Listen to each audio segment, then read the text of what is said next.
یعنی مانتے ہیں کہ آپ کو کوئی سیریس دماغی مسئلہ ہے، آپ کے سامنے آبرو اس کیڑے سے گھورا تھا، آپ کا ساتھ کسی بھی انسان کا دماغی توازن ہلانے کے لیے کافی ہے۔ میں تو بس چپ۔ اس سے پہلے میں کچھ کہتی اظہار تنبیہ کیا، آپ کو ساتھ اس لیے لایا تاکہ میڈیا مزید کوئی سوال نہ کرے، ویسے بھی اگر ہم ایک ساتھ نہ آتے تو ہمارے کیے گئے ڈرامے کا وہیں پر دی اینڈ ہو جاتا، میڈیا کو شک ہو جاتا۔ ٹھیک ہے، آپ یہی ریکارڈ رکوا دیں، میں ڈرائیور کو بلا لیتی ہوں، ایسے کرتے جانے دوں آپ کو ہو نہ چہرہ اس کی جانب کیا۔ کیا مطلب محترمہ، جو ادکاری ہم کر کے آئے ہیں وہ معمولی نہیں، وقتی طور پر جان چھوٹی ہے، مکمل طور پر آزاد نہیں ہوئے ہم۔ تو تو یہ اس کا تو یہ کہ اس مسئلے کا کوئی حل نکالیں، کیونکہ مجھے آپ پر اعتبار نہیں کیا، اب روزہ آپ مکر جائیں یا کچھ اور کر دیں۔ فون نے ابرو اٹھا کر چلو چڑھائی، اس وقت میرا گھر پہنچنا زیادہ ضروری ہے، مجھے نے احتشام ملک خطینہ دوبل کیا ہوا ہے، وہ کب تک اکیلے ہینڈل کریں گے؟ ساری پلاننگ آپ کی تھی، آپ نے کہا کہ نکاح کا کہہ دیتے ہیں، سامنے یاد دہانی کروائی، یہ سب میں نے اپنے ذاتی مفاد کے لیے نہیں کہا، اور نہ ہی میں آپ کے ساتھ کوئی زبردستی کی ہے۔ لاسٹ مومنٹ پر آپ نے میڈیا سے کہا شی از مائی وائف، اینی پرابلم؟ آپ کے انداز سے گویا ہوئی، واو واو امیزنگ، یعنی اب آپ سارا بلیم مجھ پر ڈال کر خود بری ہو رہی ہیں۔ بھلے ہی آپ میرے دشمن ہوں، لیکن دھوکہ دے کر نہیں جاؤں گی آپ کو۔ اس مشکل میں ایک ساتھ پھنسے ہیں تو مصیبت کے ٹلنے تک ایک ساتھ رہیں گے، اعتبار کرنا ہے تو ٹھیک، ورنہ آپ کی مرضی۔ دو ٹوک انداز میں کہتی وہ نگاہیں پھیر گئی تھی۔ سر برہان صاحب آپ سے بات کرنا چاہتے ہیں، گارڈ نے گردن گھما کر سبق کیا، انہیں کو میں تھوڑی دیر میں گھر پہنچ جاؤں، لیکن سر وہ کب سے کہا نا جی سر، ڈرائیور گاڑی مجھ سے ملا کی طرف لے چلو گے، پہلے میڈم کو ڈراپ کریں گے۔ اس کے نئے حکم پر گارڈ اور ڈرائیور نے سے ایک دوسرے کو دیکھا، آج پرمسلم اور نظامدار سب کو اعلان کرنے پر تلے ہوئے تھے۔ اس کی ضرورت نہیں، میں خود جا سکتی ہوں، میں بیچ راہ میں چھوڑنے کا حد نہیں، دشمن کو بھی منزل تک پہنچاتا ہوں۔ ٹھہرے ہوئے لہجے میں بولا، مگر میں دشمنوں کا احسان نہیں لیتی، وہ برجستگی سے بولی۔ خوشگوار ناموں میں دشمنوں پر احسان نہیں کرتا، اخلاقیات کا تقاضا ہے، ورنہ وہ کہتے قصداً خاموش ہوا تھا۔ اچھا، مجھے نہیں پتا تھا، میں ایک با اخلاق انسان کے ساتھ سفر کر رہی ہوں۔ با اخلاق پر زور دیتی بولی، اب ہر کوئی آپ کی طرف بد اخلاق تو ہونے سے رہا، وہ بھی کہے بنا نہ رہ سکا۔ وہ نے خود کو مزید کچھ کہنے سے روکا تھا، اس کی خاموشی پر نظام نے شکر کا کلمہ پڑھا تھا۔ سادہ ٹاپ کے ہم لوز ٹراؤزر پہنے وہ چہری کو لیے اپنے اپارٹمنٹ سے باہر نکلی تھی۔ آدھی شہر نشے کو جگانے میں جتنا وقت لگتا تھا تو وہ کسی اچھے ڈاکٹر کے کلینک میں پہنچ چکی ہوتی، سو انہیں جگا کر وقت ضائع کرنے کی یہ حماقت نہیں کی۔ پیرس اس کے لیے نیا نہیں تھا، نہ ہی وہ پہلی بار یہاں آئی تھی، اس لیے وہاں کے رستوں سے بخوبی واقف تھی۔ البتہ وہ کبھی ویٹرنری ڈاکٹر کے پاس نہیں آئی تھی، مگر چہری کی ناسمجھ آنے والی بیماری نے اسے بے حد پریشان کیا تھا۔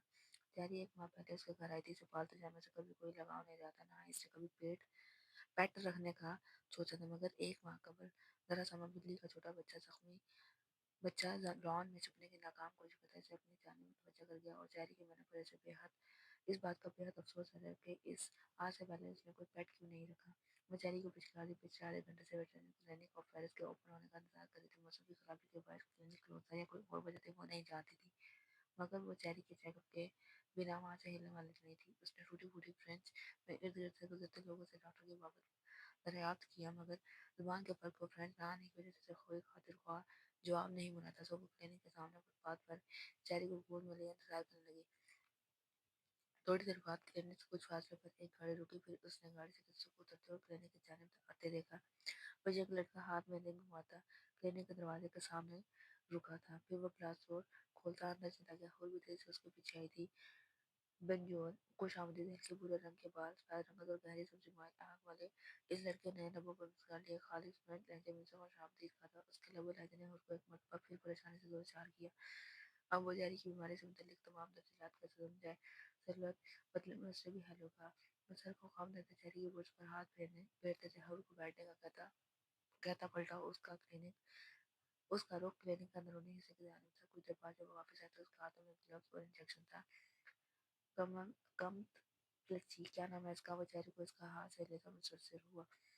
مجھے بہت زیادہ فرینچ نہیں آتی، کیا آپ انگلش جانتے؟ اس نے یکدم کھڑے ہو کر اپنا مسئلہ بیان کیا۔ بدلے میں ایک بار پھر سے مسکرایا، کیا تم یہاں کے رہائشی نہیں ہو؟ اس نے انگریزی میں سوال کیا۔ انہوں نے سکا سانس لیا اور سر نفی میں ہلایا۔ پاکستانی، وہ چہری کو دیکھتی ہوئی بولی، وہ سرجاوی ڈاکٹر کو گھور رہی تھی، تمہیں دیکھتے ہی مجھے اندازہ ہو گیا تھا تم یہاں سے نہیں ہو۔ کیسے؟ پیرس کی لڑکیاں خوش اخلاق اور باتوں نہیں ہوتی ہے، تم نہیں ہو، وہ دوستانہ انداز میں کہہ رہا تھا۔ چہری کافی دنوں سے کچھ کھا بھی نہیں، وہ بہت سست ہو گئی، کیا ہوا اسے؟ اس کی بات مکمل نسبت پر نظر انداز کرتے ہوئے عقل مندی سے پوچھ رہی تھی، انفیکشن ہوا ہے لیکن پریشانی کی بات نہیں ہے، دو چار دن میں ٹھیک ہو جائے گی۔ اسے شفاف انگریزی لہجے میں جواب دے، نہ ہوئی تو اس نے حد سے ظاہر کیا، تو آپ ایک نہیں بلی پالے نا، اس نے سچے انداز میں کہا، مگر خود کو اس کی بات بری لگی تھی۔ آپ علاج نہیں کر سکتے تو بتا دیں، میں اسے کسی اچھے ڈاکٹر کو دکھا دوں گی۔ آپ کہہ رہی میں برا ڈاکٹر ہوں؟ اب اس کا تم مسکرا کر دباتے پوچھ رہا تھا۔ وہاں بہت سے لوگ اپنے پیٹ لے کر آتے ہیں، مگر اس نے کسی کو اتنا فکر مند اور پریشان نہیں دیکھا جتنی وہ لڑکی اپنی بلی کے لیے تھی۔ میں کیا کہہ سکتی ہوں، یہ تو آپ کو بہتر پتا ہوگا۔ کل بھی چیک اپ ہوگا اس کا، اس وقت آ جانا۔ اس کی بات سے محفوظہ چہری کو اس کی جانب بڑھاتے ہوئے بولا، پہلے آپ وقت پر کلینک کھول رہے ہیں، اس کے بعد باقی لوگوں کو وقت سے بننے کا طرز پریشانی پر پڑ ڈالے کہہ رہی تھی، جبکہ اس نے ہر کی بات کو بھرپور طریقے سے انجوائے کیا تھا۔ بہرام داغ کی خرابی طبیعت اور شام ہونے والے ڈرامے نے اسے خاصا اپسیٹ کر دیا تھا۔ ذہنی تھکاوٹ کو دور کرنے کے لیے کچھ دیر سونا چاہتا تھا، مگر سو نہیں سکا۔ چند گھنٹے پہلے جو کچھ ہوا تھا اس نے سب کو ہلا کر رکھ دیا تھا۔ وہ خود بھی حیران تھا کہ اچانک سب کچھ کیسے ہو گیا۔ اور اس کا ہوٹل میں ایک ساتھ ہونا، کمرے کا لاک ہو جانا، میڈیا کے مطلب میں نے کہا کہ ڈرامہ سب کچھ اتنا اچانک ہوتا ہے، اسے سنبھلنے یا کچھ سوچنے کا وقت ہی نہیں ملا۔ بالکونی میں کھڑے کھڑے اسے احساس ہوا وہ کافی دیر سے وہی ساکت کھڑا ہے، اتنی دیر سے کہ یہ دن کے اجالے نے رات کی تاریکی کو مات کر دیا۔ اس نے گردن کو دائیں بائیں گھما کر تھکن دور کرنے کی صحیح کی اور گہری سانس بھرتا واپس کمرے میں آیا۔ انٹرکام پر کک کو کافی لانے کی ہدایت کرتا پلٹا جب دروازے پر ہونے والے دستک نے اسے چونکا دیا۔ آج سے پہلے اتنے صبح اس کے دروازے پر کسی نے دستک نہیں دی تھی، نہ ہی اس نے کسی کو اجازت دی تھی۔ بیساختہ ہی اس نے وال کی آفت جانب دیکھا، وہ چھ کا حصہ بور کر گئی تھی۔ جی، اس نے مدھم لہجے میں سوال کیا۔ سر میں رئیس ہوں، پلیز دروازہ کھولیں۔ کیا بات ہے رئیس؟ اس نے اندرش لہجے میں استفسار کیا۔ سر وہ آپ کے فون کی لوکیشن ٹریس نہیں ہو رہی، سم کارڈ بند کروا دیے گئے فون اپنے ناکامی کی قسم مت سناؤ، مجھے میرا فون چاہیے۔ فون چلانے والا بھی ہر قیمت پر، اس نے فون کیا۔ سر میں کل رات سے اسی کوشش میں ہوں، مگر کچھ پتہ نہیں چل رہا رئیس۔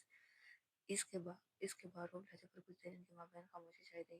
تایا جان جاگ گئیں؟ جی سر، جی نہیں سر، کل انہوں نے کافی اسٹریس لیا تھا، ان کی طبیعت مزید بگڑ گئی تھی، اس لیے ڈاکٹر نے پرسکون رہنے کا انجیکشن دیا ہے، شام سے پہلے نہیں اٹھیں گے وہ۔ واٹ کس نے کہا انہیں انجیکشن دینے کے لیے؟ برہان سر نے کہا تھا۔ ان کی اطاعت پر ڈاکٹر نے برہان مجھے دکھایا، جاؤ یہاں سے، جیسے تایا جان اٹھا مجھے اطلاع کرو، مجھ سے پہلے تایا جان سے کوئی نہیں ملے گا۔ برہان بھی نہیں، جی بہتر۔ وہ سر کو خم دیتا مڑا، پھر پلٹ کر اعصام کی طرف دیکھا۔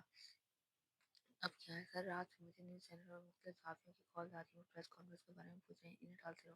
سر کو بہت زیادہ پریشرائز کر رہے ہیں، گھر سے باہر جانا مشکل ہو گیا میرا، پارٹی ہے، ممبران بھی سب جانا تھا، 2-3 لوگوں نے پارٹی چھوڑ کر دوسری پارٹی میں جانے کی دھمکی دی تھی، وہ سب آپ سے اور بہرام صاحب سے ملنا چاہتے ہیں، میں کس کو چھوڑ لوں؟ انہیں ٹھنڈا کرو رئیس، اور ان سے کو میڈیا کا سوال پر خاموشی اختیار کرنے۔ سر مختار شاہ بہت مجھے رہا، کل وہ سب کو یہاں لے آیا تھا، اس لیے تو بہرام صاحب کی حالت خیر ہو گئی تھی، اگر برہان صاحب نہ آتے تو ان کو ہینڈل کرنا ناممکن تھا۔ کہا تھا تایا جان سے کہ مختار شاہ کی آنکھوں میں کھول صاف دکھائی دی تھی، وہ کسی ایک کا نہیں ہو سکتا، مگر انہوں نے میری بات کو نظر انداز کر دیا۔ سر اب کیا کرنا ہے مختار شاہ کا؟ تم سب کو بلوا لو، میں خود بات کرتا ہوں ان سے، تایا جان کا انتظار نہیں کر سکتے۔ ٹھیک ہے سر، 8 بجے تک وہ سب پہنچ جائیں گے۔ حزام نے سر اس بات میں ہلایا۔ گیٹ پر رک گیا، حزام تھا، اس کی گاڑی نے گارڈ سے لان عبور کرتے احتشام ملک کے شک کو کسی حد تک یقین ہوتا ہے، وہ دونوں واقعی نکاج پہنچ چکے ہیں، اور گاڑی سے اتری تھی، پھر نہ جانے کیا وہ واپس گاڑی میں بیٹھی، اور چند منٹ بعد ایک بار پھر گاڑی سے نیچے اترتی دکھائی دی، پھر گاڑی بنا تاخیر کے تیزی سے آگے بڑھی تھی، گارڈ دوڑتے ہوئے گرد گرد جمع۔ احتشام ملک نے حیرت سے تمام منظر کو دیکھا، وہ پرسکون سی آہستگی سے چلتی اندر داخل ہوئی، گارڈ کو دور ہونے کا اشارہ کیا۔ احتشام ملک مہتاب سے اس کا منتظر تھے۔ کیسے ہیں ملک صاحب؟ دن کا سر ہوا، قریب آ کر عام سے لہجے میں بولے۔ احتشام نے چونک کر دیتے، کیا ہوا، چپ کیوں؟ میں ٹھیک ہوں میڈم، آپ ٹھیک ہیں؟ پرفیکٹلی فائن، مسکراتی ہوئی بولی۔ احتشام ملک سمجھ نہیں پا رہے تھے کہ اتنا سب ہو جانے کے باوجود وہ اتنی نارمل ٹاک کیوں کر رہی تھی، وہ چاہ کر بھی اس سے کچھ پوچھنے کی ہمت نہیں کر پا رہے تھے۔ وہ لڑکی ان سے عمر میں آدھی تھی، مگر اس کی شخصیت میں ایسا کچھ تھا جو احتشام ملک کو اکثر چپ رہنے پر مجبور کر دیتا تھا۔ ڈنر کیا آپ نے؟ یوں ہی واپس جا رہے ہیں؟ جی، انہوں نے جی کو لمبا کھینچا۔ لگتا ہے آپ نے ڈنر نہیں کیا۔ میں نے بھی نہیں کیا، ڈنر کرتے ہیں چلیں۔ وہ اب خراما خراما چلتی جا رہے تھے، پر میڈم، انہوں نے ہاتھ سے ذرا سا آگے کچھ کہنے کی کوشش کی، جانتی ہوں ڈنر کا وقت گزر چکا ہے، لیکن کوئی بات نہیں، بعض دفعہ تبدیلی اچھی لگتی ہے۔ میڈم اندر سب جاگ رہے ہیں، وہ آپ ہی کے منتظر ہیں۔ کیوں؟ کیا انہوں نے بھی ڈنر نہیں کیا؟ اس کے اگلے سوال پر احتشام ملک کو یقین ہو گیا کہ مسلم کے لیے اس وقت ڈنر سے زیادہ کوئی اہم دوسری چیز نہیں ہے، سو آپ کرتے خود کو کچھ کہنے سے باز رکھا اور خاموشی سے اس کی پیروی کی۔ جب وہ احتشام ملک کے ہمراہ لاؤنج میں داخل ہوتے، سائم دائیں بچے کا کارڈ آتے، جبکہ سبھی سر گھٹنوں میں دیے بے حد اداس دکھائی دے رہی تھی۔ اور حفصہ کمال صوفے کی پشت پر سر ٹکائے آ کے مجھے خالی مسترب تھی اور آ گئی سائن کی آواز پر سبھی نے سر اٹھایا اور حفصہ کمال آنکھیں کھولے سیدھی ہوئی. کہاں سے تم موجود ہوا سب کچھ سب کیا ہے جانتی ہو؟ ہم سب تمہارے لیے کتنے پریشان تھے کہ تمام وقت ہم نے کتنی اذیت سے گزارا ہے. آخر چاہتی کیا تم اسے دیکھ دے حفصہ پھر در پہ سوالات کیے گئے. ریلیکس پپو ان کا بازو کو محبت سے چلاتے بازی سے بولے تم ایک بار ہی ہم سب کی جان لے لو. اور وہ غصے اور قبول سے اس کا ہاتھ پیچھے کرتے مجھ سے ڈنر کیا آپ سب نے؟ اس کے سوال پر سبھی نے چونک کر اسے دیکھا. اتنا سب کر پوچھ رہی ہے ڈنر کیا؟ سبھی نے قریب آ کر کیا. گلفشاں اس نے دور کھڑی گلفشاں کو پکارا جو ساکت سی ان سب کو دیکھ رہی تھی. گلفشاں اس کی خاموشی پر انہوں نے ایک بار پھر پکارا جی. نانی حال میں کھانا لگا اور کے کھانے پر سے حیراتی موڑی تھی مگر چلتے چلتے کئی بار موڑ موڑ کر اسے دیکھا ہے. حفصہ نے اسے بے حد حیرت سے دیکھا. تو تم ایسے بہیو کیوں کر رہی ہو؟ بتا کیوں نہیں رہی ہو جو ہوا ہے وہ کیوں ہوا ہے؟ اتنا سب ہو جانے کے بعد بھی تم نے کسی کو کچھ نہیں بتایا. یہ سب کرنے کی نوبت کیوں آئی ہی کیوں؟ پلیز وہ مجھ سے وہ سوال نہ کریں جو دنیا کر رہی ہے. اپنے اوپر اور پرائے میں کچھ سفر کرنے دیں. عام لوگوں کی طرح مجھے کٹہرے میں کھڑا نہ کریں کیونکہ میں نہ تو ملزم ہوں نہ مجرم. کٹہرے میں کھڑا نہیں کریں. جو ہوا ہے اس کی وجہ جاننا چاہتے ہیں. سچ کیا ہے جھوٹ کیا ہے؟ یہ سب ہوا کیسے اور کیوں؟ احتشام ملک بھی اس کے جواب کو مجھے کیا آپ کو مجھ پر اعتبار ہے پھپھو؟ یہ میرے سوال کا جواب نہیں ہے. یہی جواب ہے بتائیں اعتبار ہے یا نہیں ہے؟ مختصر جواب آیا. تو پھر اس وقت مجھ سے کوئی مزید سوال نہ کریں. یہ کیسی باتیں کر رہی ہوں؟ میرے اعتبار کرنے سے پوری دنیا کے لیے معتبر نہیں ہو جاؤ گی. تم میڈیا کو کیا جواب دو گی؟ یہ کہ مجھے ہور پر اعتبار اور آپ بھی اس پر اعتبار کر لیں اور ہم سے کچھ نہ پوچھیں. شام سے میڈیا نے جنہیں مال کیا ہوا پارٹی کا کھان الگ پریشان رہتے. شام صاحب جو اب جواب دے دے کر تھک گئے ہیں اور تم کہہ رہی ہو اعتبار کریں اور خاموش ہو جائیں. نانو آرام سے. سبھی نے پہلی بار اتنا غصہ میں نے کہا مجھے نہیں سے سمجھاؤ.